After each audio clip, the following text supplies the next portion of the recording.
There is a difference between a day that starts with our Father and a day that does not. Most people who have experienced both know exactly what that difference feels like. One has a steadiness underneath it, a quiet center that holds even when things get loud. The other is just reaction, one thing after another with nothing solid underneath. The difference is not personality, it is not circumstance, it is not how much sleep you got or how smooth the morning went.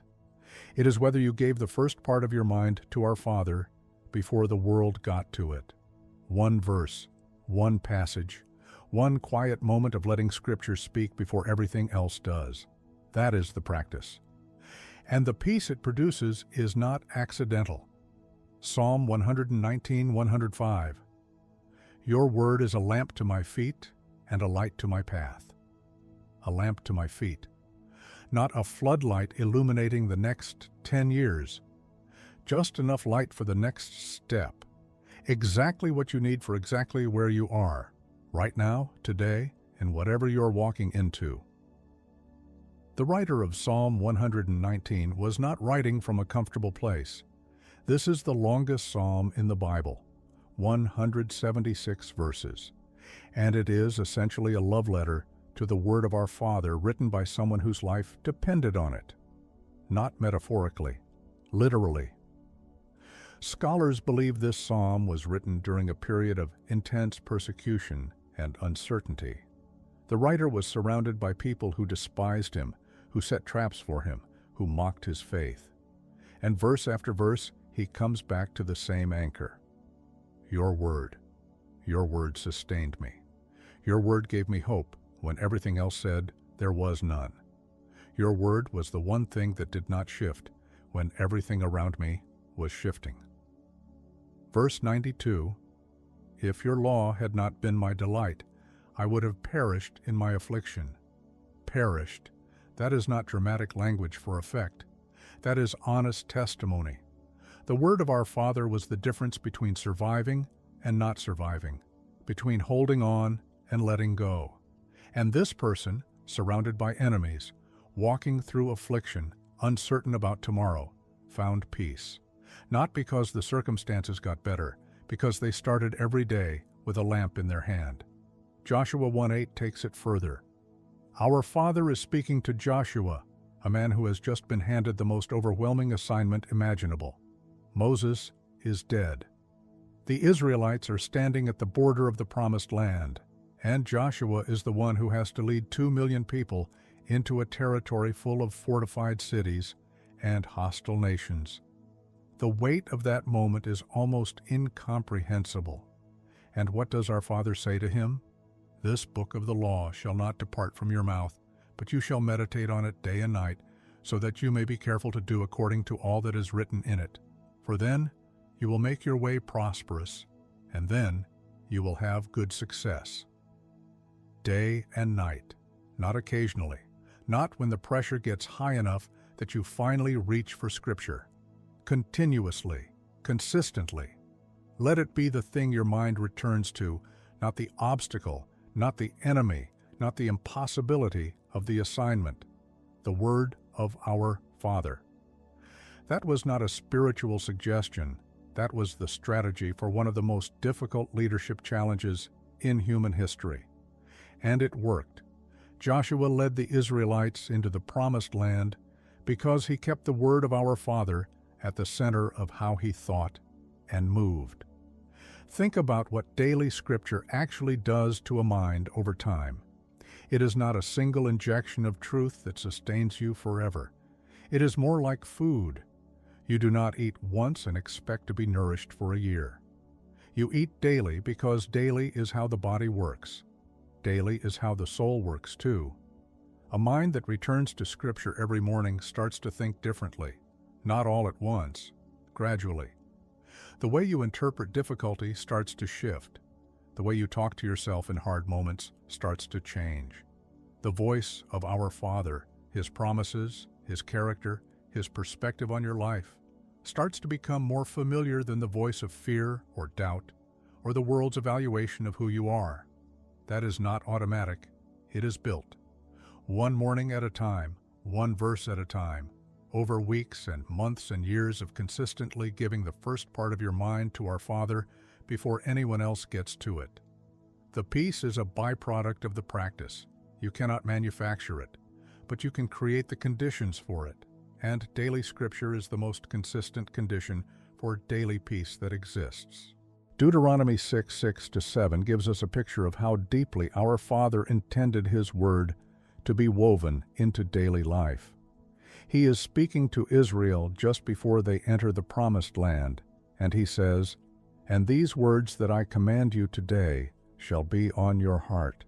You shall teach them diligently to your children, and shall talk of them when you sit in your house, and when you walk by the way, and when you lie down, and when you rise."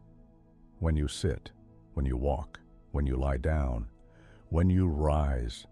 Morning, evening, movement, stillness. Our Father was not describing a morning quiet time and then nothing until next week. He was describing a life where His Word was the constant backdrop, the thing the mind returned to throughout the day, not just in designated spiritual moments. That was the design. Not Scripture as one department of your life, Scripture as the atmosphere of your life.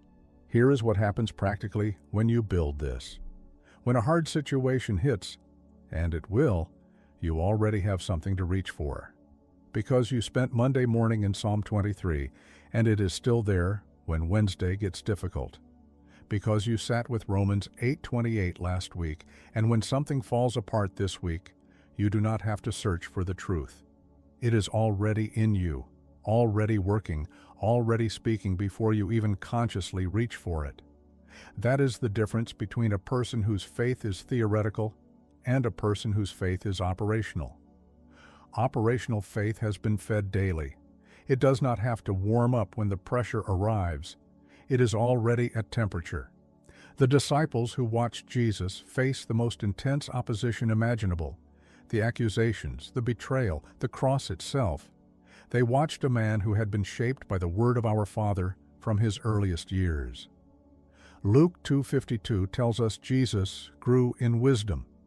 He sat in the temple at 12 years old asking questions of the teachers. He knew the Scriptures so deeply that when the enemy came at him in the wilderness with temptation, every single response Jesus gave was from the Word of our Father. It is written, it is written, it is written. That is a man who did not reach for Scripture in a crisis. He had been living in it long before the crisis arrived. Colossians 3:16. Let the word of Christ dwell in you richly, teaching and admonishing one another in all wisdom, singing psalms and hymns and spiritual songs, with thankfulness in your hearts to God. Dwell richly, not visit occasionally, not make a brief appearance when life gets hard enough to warrant it. Dwell, take up residence, settle in, become at home in you in a way that changes the atmosphere of your inner life. The Word of our Father dwelling richly in a person produces thankfulness, produces wisdom, produces the ability to speak truth into the lives of the people around you because you have been receiving it yourself. That richness does not come from a single dramatic encounter with Scripture. It comes from daily return, small deposits, consistent presence. The Word of our Father building up in you over time the way interest builds, quietly, consistently, and with compounding results that eventually become impossible to ignore. So here is what daily Scripture, daily peace looks like in practice. Not a complicated system, not an hour-long ritual that collapses the moment life gets busy. One verse before the phone, before the news, before the first demand of the day lands on you. Give the first 60 seconds to our Father. Read one verse, slowly, more than once. Let it actually land before you move on. Ask our Father, what do you want me to carry from this today? Then carry it. Let it be the thing your mind returns to when the day gets hard. When the pressure builds and the peace starts to slip, go back to the verse. Let it speak again. Let it be the lamp in the moment when everything feels dark. And watch what happens over 30 days of that practice. Not a dramatic overnight transformation, A gradual, quiet, unmistakable shift in how you carry your life. A steadiness building underneath everything. A voice becoming more familiar. A peace that starts to show up before you have done anything to earn it, simply because you have been in the Word and the Word has been in you. The psalmist found peace in affliction through the word of our Father. Joshua found success in an impossible assignment through daily meditation on Scripture. The disciples watched Jesus face everything this world could throw at him, and he faced it from a place of deep, unshakable rootedness in the Word. That same rootedness is available to you, one verse at a time, one morning at a time, one daily return to the lamp that has never once gone out. Your day is about to begin, or maybe it already has, and you are already feeling the weight of it. Either way, the Word of our Father is here, available, alive, speaking exactly what you need for exactly where you are. Open it, read it slowly, carry it with you.